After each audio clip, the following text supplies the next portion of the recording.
One day she was catching behind the bat, and you know if you tick the bat just a little bit with your glove, it deflects it a little bit, and it makes it difficult for the batter to hit the ball. So she was ticking this guy's bat, and it got a little too close and broke her finger. Well, after she knew she couldn't tell her father about it. He was a doctor, and he'd already forbidden her to be playing. So she goes home and cuts her some little fine splints and got it straight and splinted it. After that, and then she took an old nail and just cut the end of her finger like that out past the end of the bandage. And her father came home from his work and said, "Sadie, what's the matter with your finger?" I said, "Oh, I cut it on a nail." Showed him the end of it. And as far as I know, he never knew how she did it. That she really broke it. Now, you said your mother went to college. Yeah, she went to her own college in 1900. She played on the first, maybe not the first, but she played on the girls' basketball team there. About when was that? In 1900. 1900? Or 1901. 1901, okay. And she wore a beautiful outfit. Oh, yeah. They had full-length blue serge woolen bloomers that came well below the knee, halfway to their ankle at least. And a full midi blouse with button-down cuffs and a shield and a black scarf around it like this. And then they had a skirt that came through their ankles over that. I don't know how they really moved that well, but they did. Right. But they didn't have 5 players. They had 6, I believe. They had 6 players. Some kind of girls' rules were a little different for a long time. I think all girls play boys' rules now, but like 50 years ago even. Well, no, it was longer ago than that they quit playing girls' rules, I think. Well, now when Iris Fisher and the team, Iris McCracken, Fisher, and Pauline Horton and those ladies that won the 1924 championship. 1924? No, 22, I believe. 22? Well, whichever. It was about then. Mm-hmm. They were playing still, but they played boys' rules, didn't they? They did? I think so. Okay. Well, I think Iris said that they changed the rules while she was playing. Yeah, they probably did. Yeah. And she was center, she said. Mm-hmm. Of course, she was Branch McCracken's older sister. Do you suppose that's how Branch got interested? Well, yeah, but about that time, I think all boys, particularly in this area, were really interested in basketball, because basketball and baseball, those were only 2 sports they could compete in school or out of school, I think. Now, you mentioned Herb Curtis when he came to, wasn't it Herb? Yeah. When he came to Monrovia. Yeah. That you said a story about how he disciplined a kid that played hooky, was fishing one day. Well, yeah, that was Branch McCracken and a couple other boys went fishing. So he said, well, you can either, when they got back the next day, he said, you can either take a licking or you're expelled from school. So Branch elected to go home, I think. And he just went home, and I think his dad brought him back to school and made him take his licking, which turned out to be a real good move for him, I think. Yes, I think things would be a little different. Yeah. But Herb Curtis was really a great coach, the best I can remember ever having anything to do with. Although he was only coached me when I was a freshman. But he was a great coach, I think. He was a pretty tough disciplinarian, but all the kids really liked him. And they'd put out at least 120%. Now, you went to school here, all your 12th grades. Yeah, I started school in Michigan, but I was in kindergarten, and I started school down here in the 1st grade in 1918, I guess. 1918. And the school was, well, the new school was built. Yeah, the school was built, the one that stands where the bank is now, the one that stood where the bank is now. It was completed, I think it was completed maybe in 1912 or 13, but there were still a few things they were doing. They still had some scaffolding around there and stuff, I remember, when I started school. But then, that's the only place I ever went to school, was there. Who was your 1st grade teacher? Oh, Hornaday. And she taught my father, incidentally, when he started school. or maybe not when he started, but sometime when he's in primary grades. Do you know how many schools there were around Monrovia and just when this one was built? I know Iris said the one that was where the bank was torn down. The old one was torn down and they built the new one right on top of it. I think that's right, but that was before my time. I really don't know. And okay.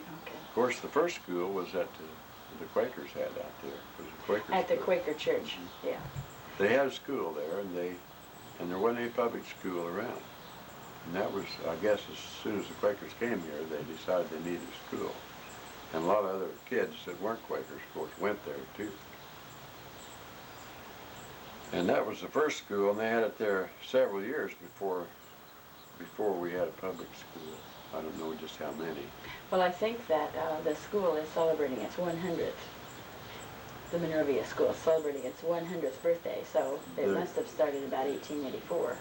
Well, that was their first graduating class in 1884. Okay, okay. So they'd had the school before that, I'm sure, quite a bit. I would imagine that school was probably the high school. I don't know when it was established, but it must have been around at least 1880 or before. But that's the first graduating class I know. Okay. You don't know how many were in that first graduating class? Yeah, I think there were 2 girls. Mary B. Hubbard and some lady named Phillips. And that's all? I think that's all. I'm pretty sure that's all. In the Centennial book it tells about that, and it will in the Sesquicentennial book too. I think there were only 2 graduates. How did you get to school when you were? Well, when I got here to Monrovia to go to school, we lived beside the mill. Of course, we walked to school. That was only like a 5-minute walk. But the kids in the country rode on school hacks, like farmers or teamsters, of which there are a few that only made their living by what they hauled with their teams. They bid school bus routes, just like they do now, only with horses. Horses pulling a school hack. Now, Yeah, what did a school hack? What did a hack look like? Well, a hack was about like a farm wagon, only it's a little bit lighter weight, and had an enclosed body that had glass in the back and glass in the front. And even the driver was enclosed if he wanted to be, but they could push this front window wide open if they wanted to. And if he wanted it closed, they had 2 slots that the lines came through that guided the horses. And of course it had a brake on it, a foot brake, like farm wagons had at that time. And the seats ran the length of the wagon inside, and of course it was enclosed. And either had glass on the side, some of them did, and some had curtains that came down the side, which could be rolled up in the summer, spring and fall. And then they had a little furnace under the body, under the bed of the wagon, that they burned a little coal or wood in real bad weather, and had a chimney that went up on the outside of the wagon, a little metal flue for smoke. And they really weren't too uncomfortable. They had springs on the wagons. The seats, of course, were just benches, but they did have a thin cushion on them, and they weren't too uncomfortable, really. And it took those kids sometimes, particularly the kids who lived out west of Monrovia. Your grandfather, wait a minute now, your uncle, I've seen him come in there with about 10 kids, a lot of times with 4 horses. Chester? Yeah, Chester Shields. It took 4 horses to pull that school hack over that mud road out that way, which is now State Road 42. It's unbelievable the difference in the roads. I hear people complain now, you know, and I do myself, I suppose, about the condition of the roads, but if you think back when I first remember, like hauling coal from Mooresville or something, there are places right up here where, in Monrovia, where Carl Shields lives, right in front of his house, there was a hole there that a team of horses couldn't hardly pull a load of coal through. And the truck was impossible to get through. You had to figure out some way to get around it. Right in the middle of the road? Yeah, and there were half a dozen holes like that between here and Mooresville. Just where there would be a spring or where, you know, just a soft spot and just get full of water, and that's it. They were terrible. there's certainly been a big change in the roads. That's not the only thing there have been changes Well, there's been changes in everything. My dad said in his lifetime that radio was invented, television was invented, airplanes. Just boggles your mind almost. Yeah, I remember when I was real young. In fact, my dad died when I was only 4, but I remember, I suppose, more from hearing my mother tell about it. Whenever there was an important boxing match, well, they'd manage to go to the railroad station, and they'd get it over the telegraph. What was going on, you know, what round it was and everything. And I guess that, I never experienced that, but that was preceding our radio days, of course. Well, looking back over all of it, do you have anything in particular you want to mention? No, I don't think so. Well, we're out here on this lovely afternoon, and Martha's sitting over there, and she told us that she'd show us her side of the yard. Hi, Martha. Can we turn around and see your side of the yard? I guess. If you like.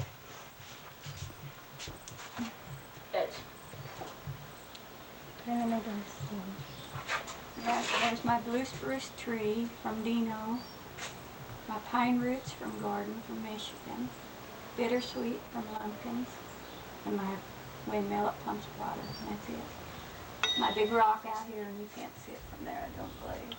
Yes, you can. Big rock is way around to your right. Have to get around the tree.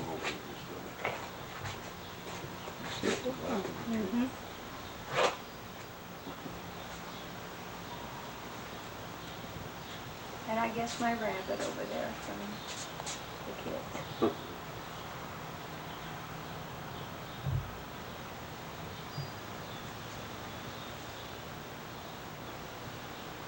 Hinshaw today, and his daughter-in-law, Jean Hinshaw, married to Dwight. Ira, how old are you?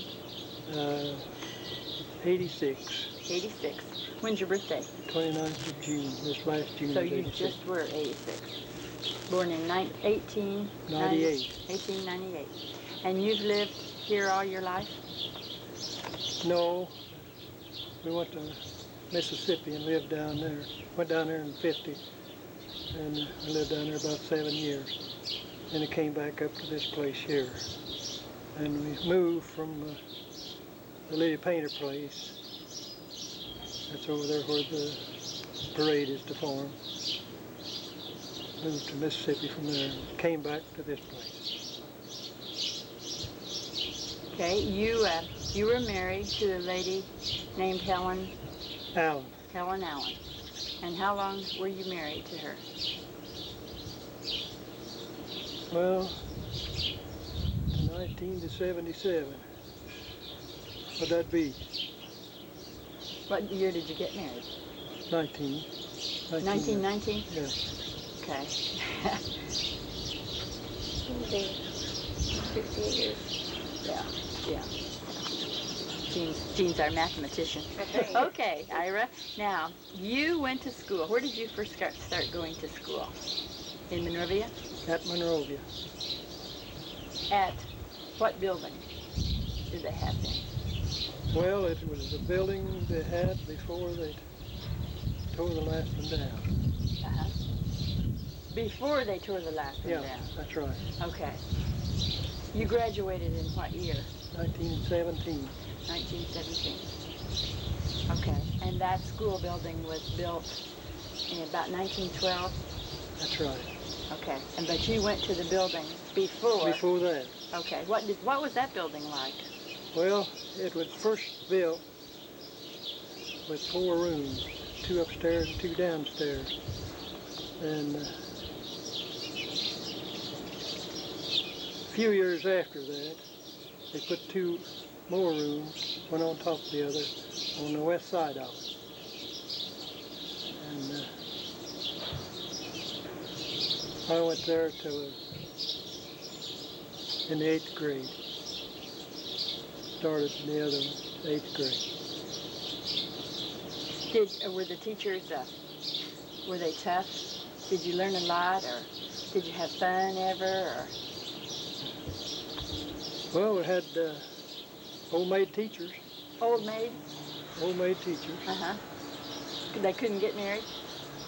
No, at that time, a married teacher couldn't teach school, and it stayed that way up until after Helen quit teaching. That's one reason she quit teaching. We couldn't get married. Oh, I see. She went staying at home, raising chickens. Uh-huh.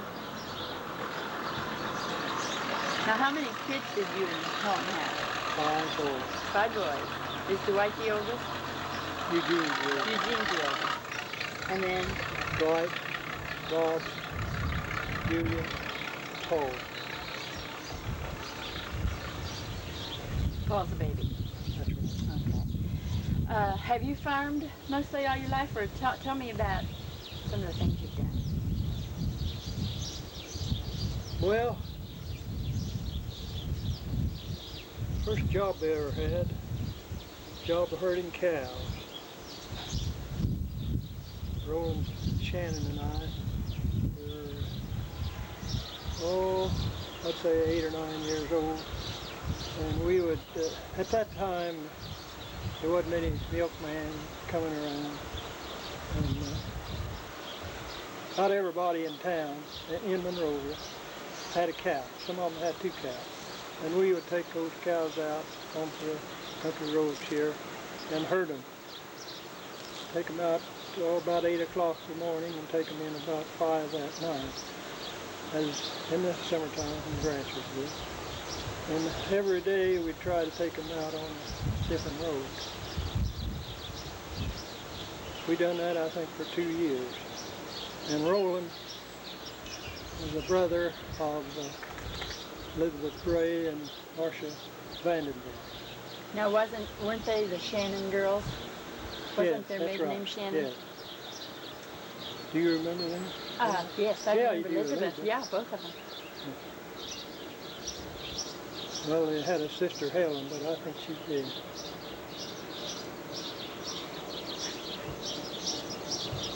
Let's see, we got 10 cents a day. 10 cents a day. 10 cents a day a cow, and we'd have, 15 to 20, I guess, cows.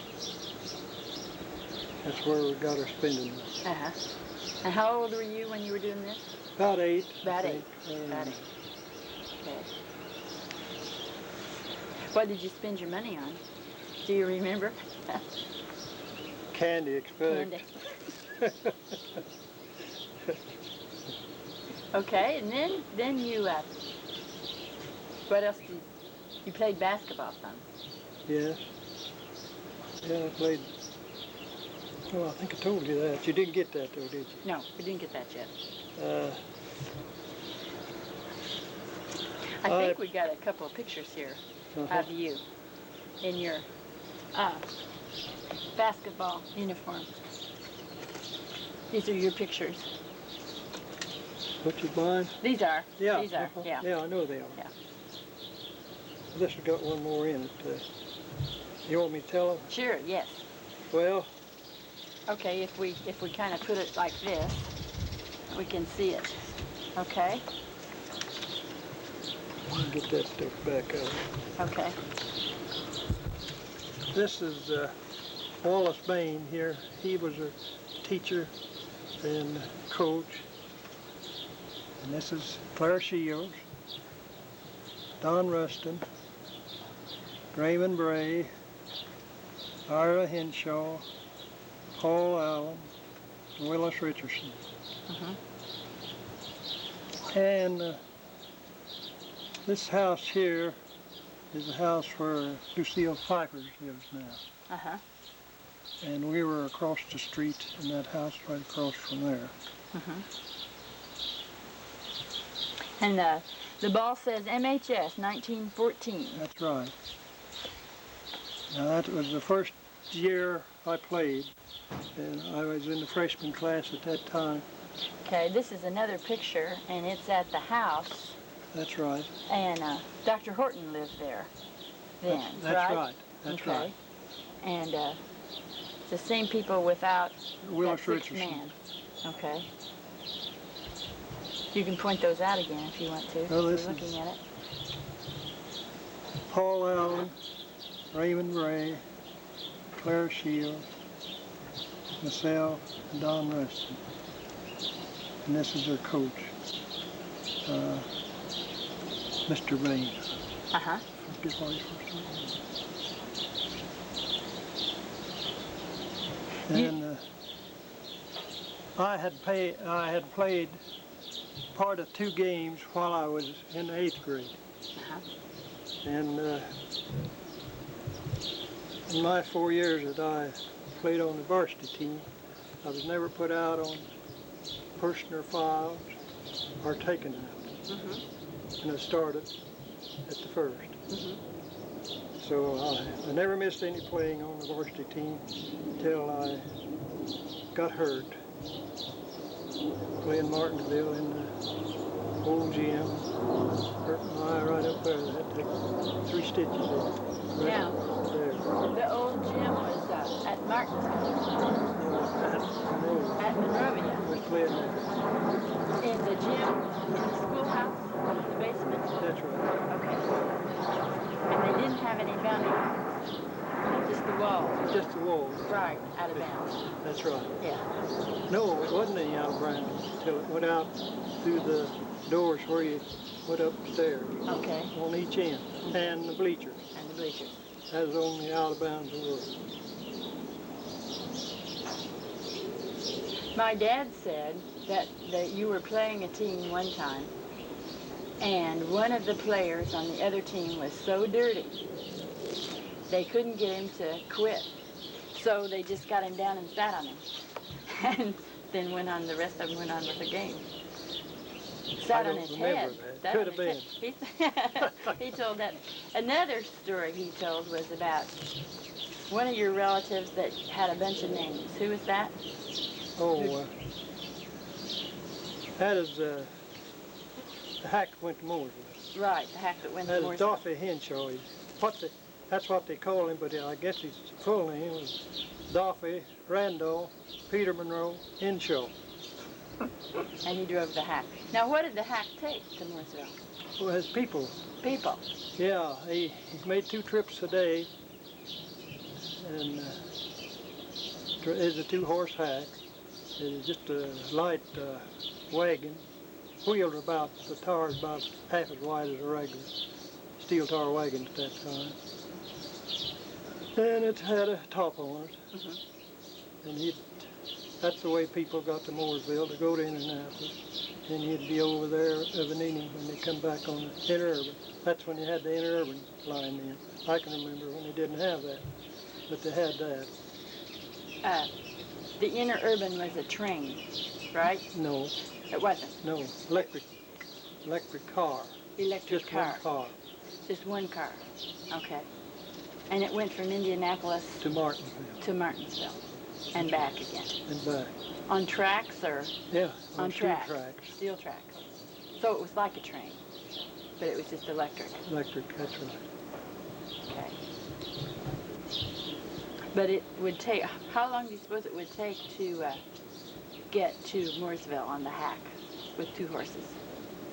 Oh, about an hour. About an hour. That's not too bad.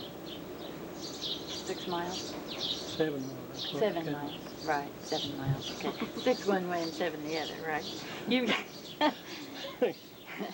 okay, you wrote an article a few years ago about your basketball years in Monrovia, which I read.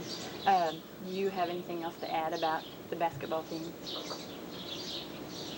Well, I'm the only one living out of that team. Yeah. And only one living out of the next team after that. Mm-hmm.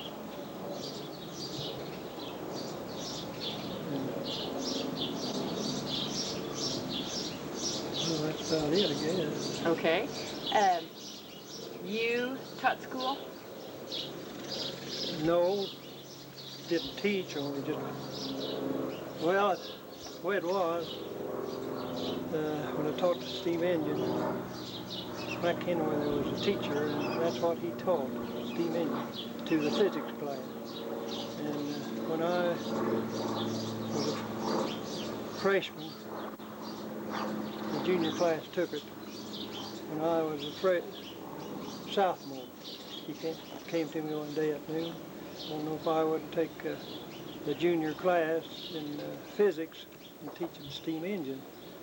And I studied a while, and I said, Mac, I says, I can't do that. He says, I know you can. He says, I know you know more about it than I do. I told him, I said, well, I may know more about it than you do, but I don't know what's in that book. And he said, well, tell you what we'll do. He says, I'll ask the questions and you answer them. So we agreed to do that, and that's what we done. I got by with it. Then the next year, when that time come, I was a junior myself. And he said, now you just go in there and take the class and teach it today.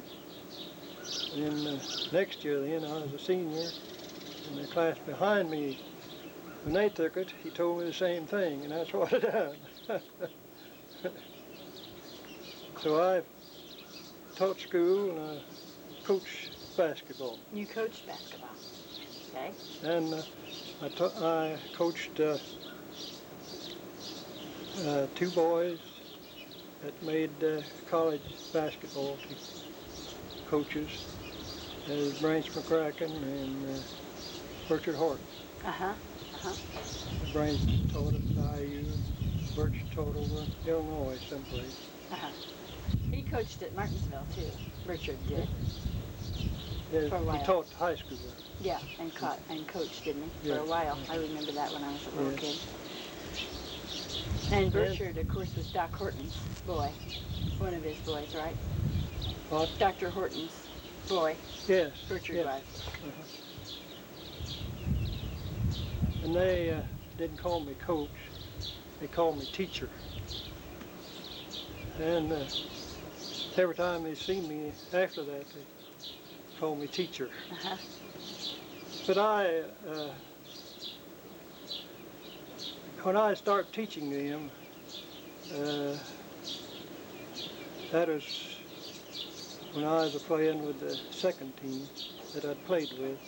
I think I can tell who were on that team if you want me to. Yes. Well, myself, Worth McCracken, Morris Tudor, Clara Wilson, and Clifford Clark. We didn't have anybody else to play against, because there wasn't any, that was during World War I, and there wasn't any more boys there, so the team that Branch and Burchard were on were in the 7th and 8th grade. So I picked them out along with Bob McLeod, Wayne Kinsey, and Tyler Curtis. And they practiced again, I was saying. And in that time, that's about all the boys that were playing. So I went ahead, let's see, that was the year then I played my last game, and